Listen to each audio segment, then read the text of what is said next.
Hello, we'd like to share with you a tale of two countries, Australia and Madagascar.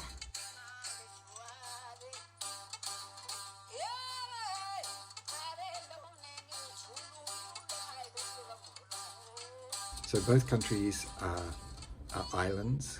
They have a similar population, about 27 million people in Madagascar, slightly less in Australia. Australia is a very rich country and 85% of the population lives in urban areas. Australia has rich Indigenous culture, which has been trammelled, ignored and subject to shocking settler policy for more than 2 centuries. It has a high level of medical support or intervention.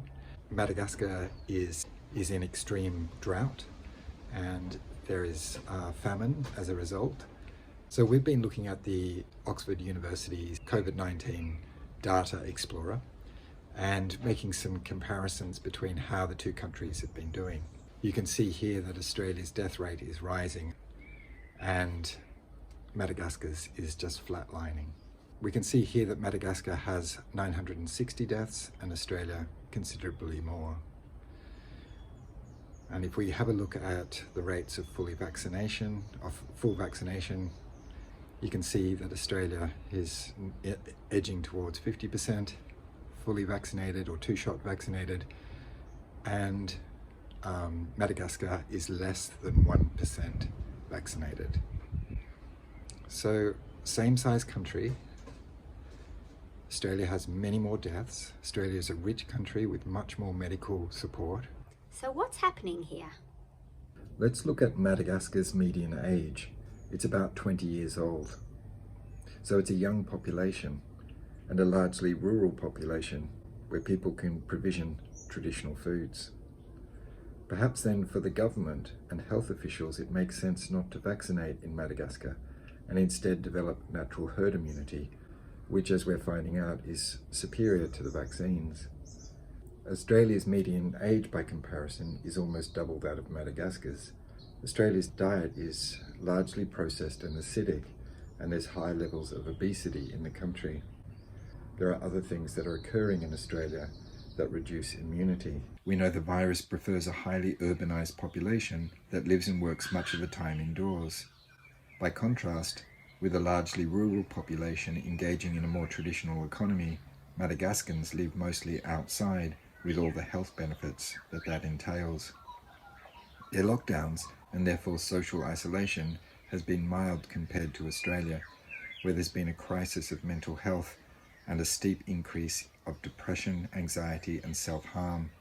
Australia is rolling out one of the most authoritarian responses to COVID in the world, creating a 2-tiered social system dividing the country between the vaccinated and the unvaccinated.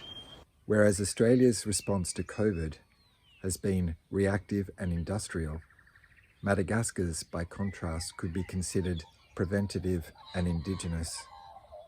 Instead of focusing on economic crippling lockdowns, riot police and vaccine mandates, Madagascar has turned to plant medicine.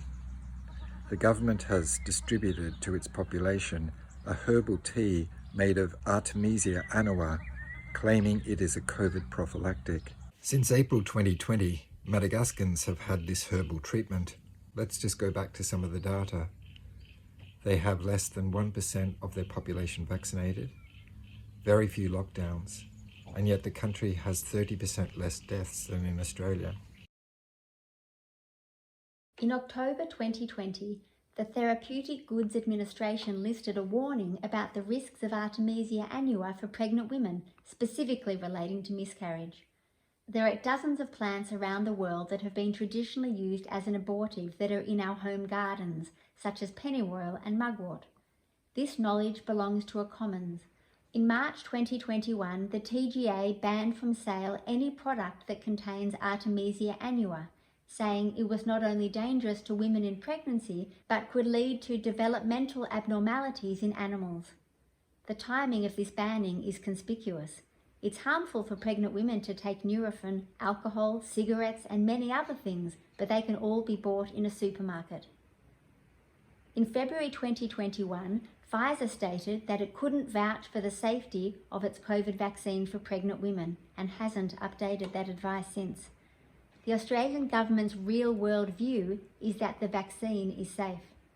They are referring to a single study in the British Medical Journal, but we can't access it because it's behind a paywall. So what we've learned from Indigenous friends and teachers is that Indigenous culture, including traditional medicines, are not a static thing. Traditional Chinese medicine uses the plant, as does contemporary Indigenous African medicine, for a range of different applications. Indigenous medicines are trialled within a lived, tangible, evidence-based cosmology. That this is not respected and praised reveals just another layer of colonization. As Aldous Huxley said when talking about Western medicine, medical science has made such tremendous progress that there's hardly a healthy human left.